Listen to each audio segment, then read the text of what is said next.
ಪ್ರಣವ್, ಏನು ಇದೆಲ್ಲ? ಯಾಕೆ ಡ್ಯಾಡಿ ಕೇಳ್ತಿದ್ಯಾ? ಕಾಣಿಸ್ತಿಲ್ವಾ? ಅದು ಸೈಟ್ಸು, ಇದು ಡ್ರಿಂಕ್ಸು. ನಾನು ಕೇಳ್ತಾ ಇರೋದು ಇದ್ರ ಬಗ್ಗೆ ಅಲ್ಲ.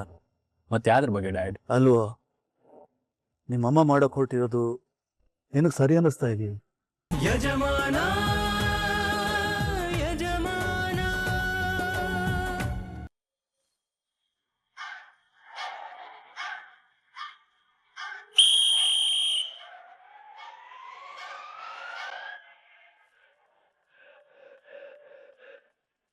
ಎಲ್ಲಿ ರಾಘು ಕಾಣಿಸ್ತಾ ಇಲ್ಲ?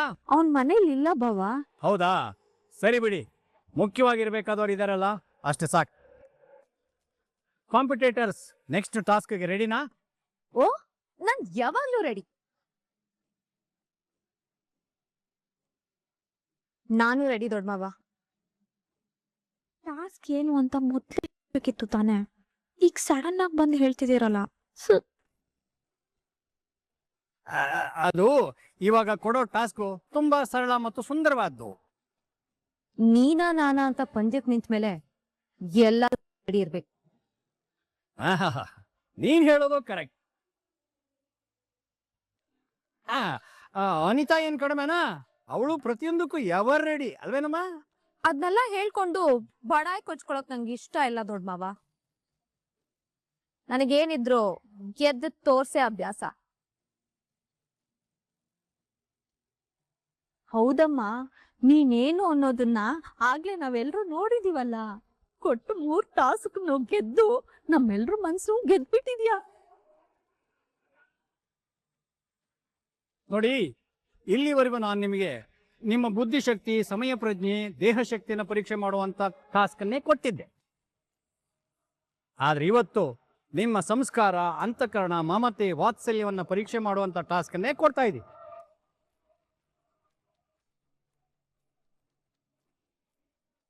ಇವಾಗ ನಮ್ಮ ಮನೆ ಸೊಸೆ ಆಗ್ಬೇಕಾದವಳಿಗೆ ಮುಖ್ಯವಾಗಿ ಕೈ, ಕಾಲು, ಕಿವಿ, ಕಣ್ಣು, ಮೂಗು, ಬಾಯಿ ಎಲ್ಲ ಇರ್ಬೇಕಲ್ವಾ ದೊಡ್ಡಪ್ಪ? ಹೇಳ್ತೆ, ನಾನು ಕೇಳಿದ್ದು ಅಂಗಾಂಗಗಳನ್ನಲ್ಲ, ಗುಣದ ಬಗ್ಗೆ. ನೀವ್ ಈಗ ಕೇಳಿದ್ರೆ ಗೊತ್ತಾಗ್ತಿತ್ತು. ಏನು ಇರ್ಬೇಕು ಅಂತ ಹೇಳಿದ್ರಲ್ಲ, ಬೇಸಿಕ್ ಆಗಿ ಇದೆಲ್ಲ ಇರ್ಬೇಕು ಅಂತ ಹೇಳ್ದೆ. ಜೊತೆಗೆ ಒಳ್ಳೆ ಸಂಸ್ಕಾರ ಇರಬೇಕು. ಮನೆಯಲ್ಲಿರೋ ಹಿರಿಯರಿಗೆ ಗೌರವಿಸಿ ಅವರ ಸೇವೆ ಮಾಡುವಂತ ಗುಣ ಇರಬೇಕು. ನೋಡಪ್ಪ, ಈ ತರ ಸುತ್ತಿ ಬಳಸಿ ಹೇಳದ್ ಬಿಟ್ಟು ಟಾಸ್ಕ್ ಏನು ಅಂತ ಡೈರೆಕ್ಟ್ ಆಗಿ ಹೇಳಿ. ಅಲ್ಲಿಗೆ ಬಂದೆ ಇರಮ್ಮ. ನೋಡಿ, ಈ ನೀನಾ ನಾನಾ ಕಾಂಪಿಟೇಷನ್ ನ ನೆಕ್ಸ್ಟ್ ಟಾಸ್ಕ್ ಹಿರಿಯರ ಸೇವೆ ಅಂತ. ಅಂದ್ರೆ ಈ ಟಾಸ್ಕ್ ಮುಖಾಂತರ ನೀವು ಹಿರಿಯರಿಗೆ ಎಷ್ಟು ಗೌರವ ಅನ್ನೋದು ಗೊತ್ತಾಗುತ್ತೆ. ಅದ್ ಸರಿ ದೊಡ್ಡ ಮಾವ, ಅದಕ್ಕೆ ಇವಾಗ ನಾವ್ ಏನ್ ಮಾಡ್ಬೇಕು? Good question. ಅಂದ್ರೆ ನೀವಿಬ್ರು ಇಡೀ ದಿನ ಹಿರಿಯರ ಸೇವೆ ಮಾಡ್ಬೇಕು. ಅಂದ್ರೆ ಈಗ ಮನೆಯಲ್ಲಿರೋದು ನಾನೇ ಹಿರಿಯ, ನನ್ನ ಸೇವೆ ಮಾಡ್ಬೇಕು ನೀವು. ನಾನ್ ಏನ್ ಸೇವೆ ಮಾಡ್ಬೇಕು ಹೇಳಿ ಮಾವ. ಇವತ್ತು ಇಡೀ ದಿನ ನೀವಿಬ್ರು ಅಡಿಗೆ ಮಾಡಿ ನನಗೆ ಬಡಿಸ್ಬೇಕು. ನನಗೆ ಸೆಕೆ ಅಂದ್ರೆ ಅಳಿ ಬೀಸ್ಬೇಕು. ನನಗೆ ಕೈಕಾಲು ನೋವು ಅಂದ್ರೆ ಒತ್ತಿ ಕೈಕಾಲು ನೋವನ್ನ ದೂರ ಮಾಡ್ಬೇಕು. ಒಟ್ನಲ್ಲಿ ನಾನು ಏನ್ ಹೇಳ್ತೀನೋ ಅದನ್ನೆಲ್ಲ ನೀವು ಚಾಚೂ ತಪ್ಪದೆ ಪಾಲಿಸ್ಬೇಕು.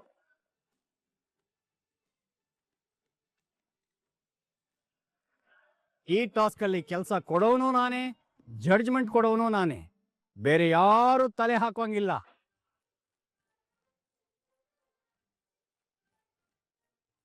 ಚಿಲ್ಟಾರಿ, ಇದು ನಿನಗೂ ಅನ್ವಯಿಸುತ್ತೆ.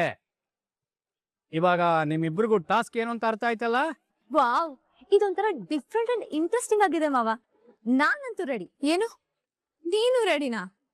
ನಾನು ಇಲ್ಲಿ ಎವರ್ ರೆಡಿ. ಸರಿ, ಹಾಗಾದ್ರೆ ನಾನು ಕೆಲಸ ಹೇಳೋವರೆಗೂ ನೀವೆಲ್ಲರೂ ನಿಮ್ಮ ನಿಮ್ಮ ಕೆಲಸದಲ್ಲಿ ನಿರತರಾಗಿ ಹೋಗಿ.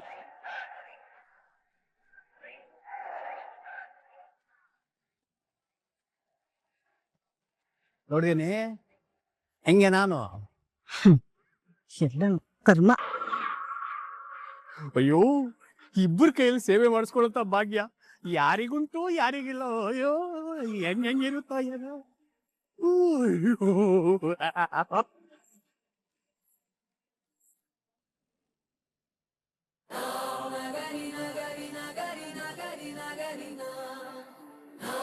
ಲೋ, ಅವ್ರ ಮಾತನ್ನೆಲ್ಲ ಸೀರಿಯಸ್ ಆಗಿ ತಗೊಂಡು ತಲೆ ಕೆಡ್ಸ್ಕೊಂಬಿಡಕಣ.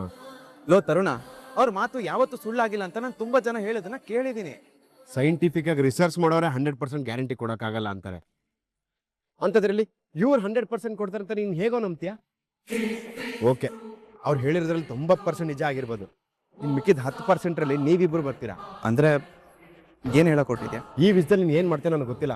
ಚಾನ್ಸಿನ ಬಿಟ್ಕೊಡ್ತಾರೆ, ಡಿವೋರ್ಸ್ ಕೊಡ್ತಾರೆ ಅಂತ ದೇವರೇ ಬಂದು ಹೇಳಿದ್ರು ನನಗೆ ನಂಬಿಕೆ ಇಲ್ಲ. ಸೊ ನೀನು ಇವ್ರ ಮಾತೆಲ್ಲ ಕೇಳಿಸ್ಕೊಂಡು ತಲೆ ಕೆಡಿಸ್ಕೋಬೇಡ. ಇಲ್ಲ ತರುಣ, ಅನಿತ್ ಅವ್ರ ಚಾಲೆಂಜ್ ನ ಝಾನ್ಸಿ ಮೇಡಮ್ ಯಾವಾಗ ಅಕ್ಸೆಪ್ಟ್ ಮಾಡಿದ್ರು ಅವಾಗ್ಲೇ ಎಲ್ಲ ಸಿಚುಯೇಷನ್ಸ್ ಕಂಟ್ರೋಲ್ ತಪ್ಪು ಹೋಯ್ತು. ಮನೆಯವ್ರಿಗೆ ಅವರೇ ಕೊಟ್ಟಿರೋ ಮಾತು ಪ್ರಕಾರ ಇನ್ 2-3 ದಿವಸದಲ್ಲಿ ಎಲೆಕ್ಷನ್ ನಡೆಯುತ್ತೆ. ಅದಾದ್ಮೇಲೆ ಮನೆ ಬಿಟ್ಟು ಹೋಗ್ತಾ ಇರ್ಬೇಕು. ಝಾನ್ಸಿ ಎಲೆಕ್ಷನ್ ಅಲ್ಲಿ ಸೋಲ್ತಾರೆ ಅಂತ ನೀನ್ ಹೆಂಗೋ ಡಿಸೈಡ್ ಮಾಡ್ತೀಯಾ? ನಾನ್ ಡಿಸೈಡ್ ಮಾಡಿಲ್ಲ ತರುಣ, ನಮ್ಮ ಮನೆಯವರು ಅವರೇ ಎಲ್ಲರೂ ಸೇರಿ ಡಿಸೈಡ್ ಆಗೋಗಿದ್ದಾರೆ. ಯಾವುದೇ ಕಾರಣಕ್ಕೂ ನಮ್ಮ ಮನೆಯವ್ರ ಮನಸ್ಸು ಬದಲಾಗಲ್ಲ ಕಣ. ಝಾನ್ಸಿ ಮೇಡಮ್ ಪ್ರತಿಯೊಂದು ಟಾಸ್ಕ್ ಅಲ್ಲೂ ಗೆಲ್ತಾನೆ ಬರ್ತಿದ್ದಾರೆ, ಆದ್ರೆ ಕಣ್ಣು ಮುಂದೆನೆ ಮೋಸ ಮಾಡಿ ಸೋಲಿಸ್ತಿದ್ದಾರೆ. ಆಗಿರ್ಬೇಕಾದ್ರೆ ವೋಟ್ ಮಾಡಿ ಗೆಲ್ಲಿಸ್ತಾರೆ ಅನ್ಕೊಂಡಿದ್ಯಾ? ನೆವರ್. ಲೋ ದಡ್ಡ, ನೀನು ತಪ್ಪಾಗಿ ತಿಳ್ಕೊಂಡಿದ್ಯಾ. ಝಾನ್ಸಿ ಬೇರೆ ತರ. ಅವ್ರು ಯಾವಾಗ್ಲೂ ಸೋತು ಆಮೇಲೆ ಗೆಲ್ಲೋರು. ಸೊ ಅವ್ರಿಗೆ ಯಾವಾಗ ಗೆಲ್ಲಬೇಕು ಅಂತ ಅವ್ರಿಗೆ ಗೊತ್ತಿದೆ. ನೋಡೋ, ಯಾರು ಏನೇ ಮಾಡಿದ್ರು ಯಾವುದೇ ಕಾರಣಕ್ಕೂ ಝಾನ್ಸಿನ ಬಿಟ್ಕೊಡಲ್ಲ ಅನ್ನೋ ನಂಬಿಕೆ ನನಗಿದೆ. ತರುಣ, ಆ ಜ್ಯೋತಿಷ್ಯಗಳು ಹೇಳಿರೋ ಮಾತು ಯಾವತ್ತಿಗೂ ಸುಳ್ಳಾಗಿಲ್ಲ ಅನ್ನೋದು ನೆನಪಿರ್ಲಿ. ರಘು, ಅದು ಇನ್ನು ನನ್ನ ಮನಸ್ಸಲ್ಲಿ ಯಾವುದೇ ಭರವಸೆ ಹುಟ್ಟೋಕೋ ಪ್ರಯತ್ನ ಮಾಡಬೇಡ ತರುಣ. ದಯವಿಟ್ಟು ಇದನ್ನೆಲ್ಲ ಇಲ್ಲಿಗೆ ನಿಲ್ಲಿಸ್ಬಿಡು.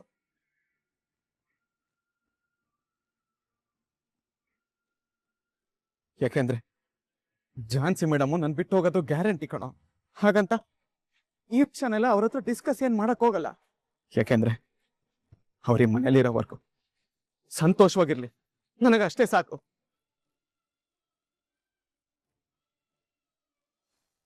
ಮೇಡಮ್, ನೀವ್ ಇದನ್ನೆಲ್ಲ ನಂಬ್ತೀರಾ?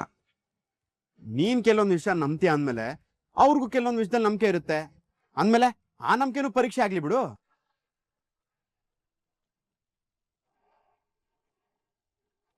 ಕರೆಕ್ಟ್ ಆಗಿ ಹೇಳ್ದೆ ತರುಣ್.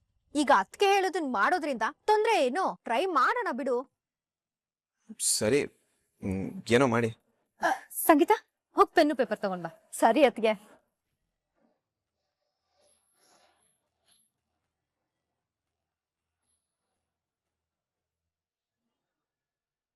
ಸಂಗೀತ ಕೊಡು, ನಾನೇ ಬರೀತೀನಿ. ಮನ್ಸಲ್ಲಿ ಬೆಟ್ಟದಷ್ಟು ಆಸೆ ಇಟ್ಕೊಂಡು ಯಾಕೋ ನಾಟಕ ಮಾಡ್ತೀಯ?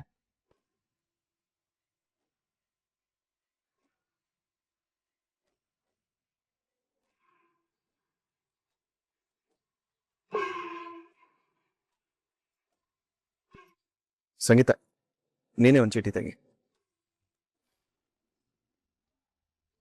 ಅಪ್ಪ ದೇವ್ರೆ, ಝಾನ್ಸಿದ್ಕೆ ಹೆಸರೇ ಬರುವಾಗ ಮಾಡಪ್ಪ.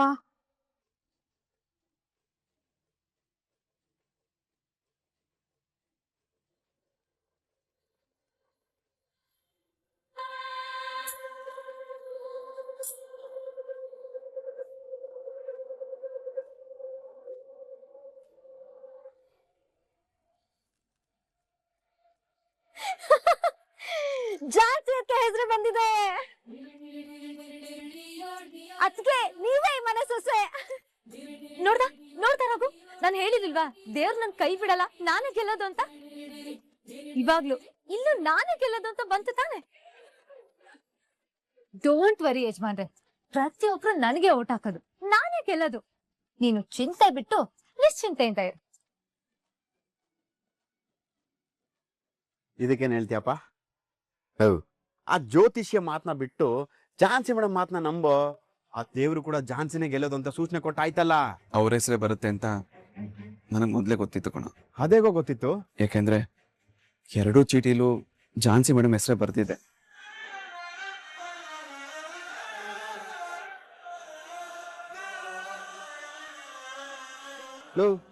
ಯಾಕೋ ಹೀಗ್ ಮಾಡ್ದೆ? ಅವ್ರಿಗೆ ಮನೆ ಬಿಟ್ಟು ಹೋಗೋದು ನಿಜ ಕಣೋ.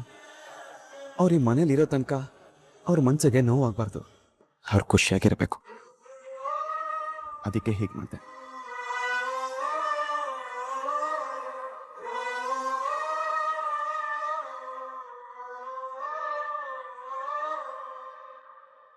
ಅಮ್ಮ, ಅಪ್ಪ, ಸೇವೆ ಮಾಡೋ ನೆಪದಲ್ಲಿ ಇಬ್ರು ಸೇರ್ಕೊಂಡು ನನ್ನ ಪ್ರಾಣನೇ ತೆಗೆದು ಬಿಡ್ತಿದ್ರಲ್ಲಿ. ಇವತ್ತೇನಾದ್ರೂ ನಾನು ಸ್ವಲ್ಪ ಎಚ್ಚರ ವಹಿಸದೇ ಇದ್ದಿದ್ರೆ ನಿನ್ನ ಮುತ್ತೈದಿ ತನ್ನನ್ನೇ ಕಿತ್ಕೊಂಡ್ಬಿಡ್ತಿದ್ರು ಅನ್ಸುತ್ತೆ. ಈ ರೀತಿ ಅನಾವಶ್ಯಕವಾಗಿ ದುರುದ್ದೇಶದಿಂದ ಏನೇನೋ ಪ್ಲಾನ್ ಮಾಡಿದ್ರೆ ಹೀಗೆ ಆಗೋದು. ನಿಜ ಕಣೆ, ನಾನು ಏನೋ ಅನ್ಕೊಂಡೆ, ಆದ್ರೆ ಏನೋ ಆಯ್ತು. ಈಗ್ಲೂ ಶಾಖ ಕೊಡಕ್ಕೆ ಅವ್ರಿಬ್ರನ್ನೇ ಕರೀಲ. ಬೇಡ ತಾಯಿ, ಆ ಮಹಾತಾಯಿರ ಸವಾಸ ಮಾತ್ರ ಬೇಡ. ಇದೇನ್ರಿ ಹೀಗ್ ಒಂದೇ ಸೇವೆಗೆ ಹೀಗೆ ಹೇಳ್ಬಿಟ್ರೆ ಹೇಗೆ? ನೀವಿನ್ನೂ ಏನೇನೋ ಸೇವೆ ಮಾಡಿಸ್ಕೋಬೇಕಲ್ವಾ? ಇದೊಂದು ಸೇವೆ ಮಾಡಿ ಅಂದಿದ್ಕೇನೆ ನನಗೆ ಈ ಗತಿ ತಂದು ನಿಲ್ಸಿದ್ದಾರೆ. ಇನ್ನೇನಾದ್ರೂ ಬೇರೆ ಸೇವೆ ಮಾಡಿ ಅಂತ ಹೇಳಿದ್ರೆ ಅಷ್ಟೇ ನನ್ನ ಕತೆ. ಮತ್ತಿವಾಗ ಏನ್ ಮಾಡ್ತೀರಾ? ಈ ಮನೇಲಿ ಇಷ್ಟೆಲ್ಲ ಆಗೋದಕ್ಕೆ, ನಾನು ಈ ನೋವು ಅನುಭವಿಸೋದಕ್ಕೆ ಕಾರಣಕರ್ತನೇ ಆ ರಾಘು ಅಲ್ವಾ? ಅದಕ್ಕೆ ಗಂಡನ ಸೇವೆ ಅಂತ ಹೇಳಿ ಅವರಿಬ್ಬರನ್ನು ಅವನ ಕಡೆಗೆ ಟರ್ನ್ ಮಾಡ್ಬಿಡ್ತೀನಿ. ಅವರು ಅವನಿಗೆ ಏನು ಸೇವೆ ಆದ್ರೂ ಮಾಡ್ಕೊಳ್ಳಿ, ಅವ್ರ ಕಾಟನ ಅವನೇ ಅನುಭವಿಸ್ರಿ. ರೀ, ನಮ್ ರಾಗು ಪಾಪ ಕಣ್ರಿ. ಪಾಪನೂ ಇಲ್ಲ, ಪುಣ್ಯನೂ ಇಲ್ಲ. ಇಷ್ಟೆಲ್ಲ ಅವಾಂತರ ಕಾರಣಕರ್ತ ಆದವನು ಅಷ್ಟು ಅನುಭವಿಸ್ಲಿಲ್ಲ ಅಂದ್ರೆ ಹೇಗೆ ಹೇಳು? ಗಂಡನ ಸೇವೆ ಅನ್ನೋ ಒಂದು ಟಾಸ್ಕ್ ಕೊಟ್ಟು ಆಮೇಲೆ ಫೈನಲ್ ಟಾಸ್ಕ್ ಕೊಟ್ಟು ಇದನ್ನ ಮುಗಿಸ್ಬಿಡ್ತೀನಿ ಕಣೆ. ಏನಾದ್ರೂ ಮಾಡ್ಕೊಳ್ಳಿ, ನಾನು ಏನಾದ್ರೂ ಮಾಡ್ತೀನಿ, ನೀನ್ ಸರಿಯಾಗಿ ಶಾಖ ಕೊಡೆ. ನನಗ್ ಕೊಡಕ್ ಬರಲ್ಲ, ಅವ್ರಿಬ್ರನ್ ಕರಿತೀನಿ, ಅವರೇ ಸರಿಯಾಗಿ ಕೊಡ್ತಾರೆ. ಅಮ್ಮ ಲಲಿತಾದೇವಿ, ನೀನ್ ಶಾಖ ಕೊಡಿಲ್ಲ ಅಂದ್ರೂ ಪರವಾಗಿಲ್ಲ, ಮತ್ತೆ ಮತ್ತೆ ಅವರಿಬ್ಬರನ್ನ ಕರಿತೀನಿ ಅಂತ ಮಾತ್ರ ಹೇಳ್ಬೇಡ. ಅವ್ರ ಸೇವೆನ ತಡ್ಕೊಳ್ಳೋ ಶಕ್ತಿ ನನ್ ಕೈಲಿ ಇಲ್ಲ ಕಣೆ. ಮತ್ತೆ ಅಯ್ಯೋ,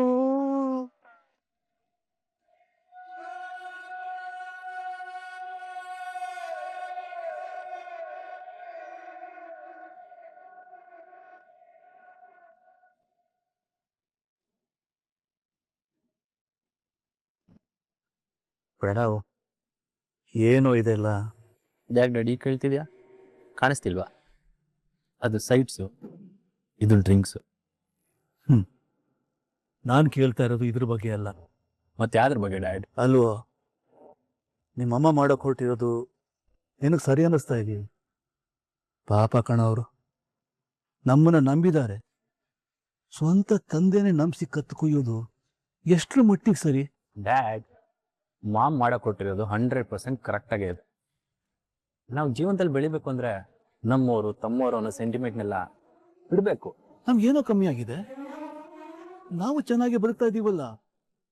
ಲುಕ್ ಡ್ಯಾಡ್, ಒಬ್ಬ ಮನುಷ್ಯ ಚೆನ್ನಾಗಿರ್ಬೇಕು ಅಂದ್ರೆ ಅವನ್ ದುಡಿದ್ರೆ ಸಾಕು. ಅದೇ ಮನುಷ್ಯ ಸಂತೋಷವಾಗಿ ಬಿಂದಾಸ್ ಆಗಿರ್ಬೇಕು ಅಂದ್ರೆ 4 ಜನಕ್ಕೆ ಮೋಸ ಮಾಡಿದ್ರು ಅವ್ರನ್ನ ತುಳಿದು ಅದನ್ನೇ ಸ್ಟೆಪ್ ಮಾಡ್ಕೊಂಡ್ ಮೇಲೆ ಬರ್ಬೇಕು. ಅದೇ ಮನುಷ್ಯ ರಾಯಲ್ ಆಗಿ ಲಕ್ಸುರಿಯಸ್ ಆಗಿ ಬದುಕಬೇಕು ಅಂದ್ರೆ ಆ 4 ಜನನ ಸಾಯಿಸೋದಕ್ಕೂ ಸಿದ್ಧವಾಗಿರ್ಬೇಕು. ಪ್ರಣವ್, ಮನುಷ್ಯನ್ನೇ ಮನುಷ್ಯ ಕೊಂದು ಬದುಕೋದು ನಾಗರಿಕತೆ ಅಲ್ಲ ಕಣೋ. ಅದರಲ್ಲೂ ಸ್ವಂತದವ್ರೇ ಸಾಯಿಸಿ ಸಂತೋಷವಾಗಿ ಬದುಕೋಕೆ ಹೇಗ್ ತಾನೆ ಸಾಧ್ಯ? Dad please stop this. ನೀನ್ ಈ ವೇದಾಂತಗಳು ಸಿದ್ಧಾಂತಗಳು ನಂಬಿ ನನ್ನ ಕೈಯಲ್ಲಿ ಬದುಕಕ್ಕಾಗಲ್ಲ. I think mom is right. ನಾವು ಬೆಳಿಬೇಕು ಅಂದ್ರೆ ನಮ್ಮವರು ತಮ್ಮವರು ಅನ್ನೋದನ್ನ ಬಿಡ್ಬೇಕು. ನಮ್ಮ ಆಸೆ ಆಕಾಂಕ್ಷೆ ಈಡೇರ್ಸೋದಕ್ಕೆ ಅಡ್ಡ ಬರೋರು ಯಾರಾದ್ರೂ ಸರಿ, ಅವ್ರಿಗೆ ಏನ್ ಮಾಡಿದ್ರು ತಪ್ಪಲ್ಲ. ಅದು ಅಪ್ಪ ಆದ್ರೂ ಸರಿ, ಅಮ್ಮ ಆದ್ರೂ ಸರಿ. ಮಕ್ಕಳಿಗೋಸ್ಕರ ಆಸ್ತಿ ಮಾಡದೇ ಇದ್ರೂ ಪರವಾಗಿಲ್ಲ, ಮಕ್ಕಳೇ ಆಸ್ತಿ ಮಾಡಬೇಕು ಅಂತ ದೊಡ್ಡವ್ರು ಹೇಳ್ತಾರೆ.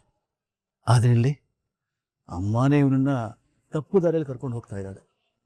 ಇದು ಎಲ್ಲಿವರೆಗೆ ಹೋಗಿ ನಿಲ್ಲುತ್ತೋ ದೇವರಿಗೆ ಗೊತ್ತು.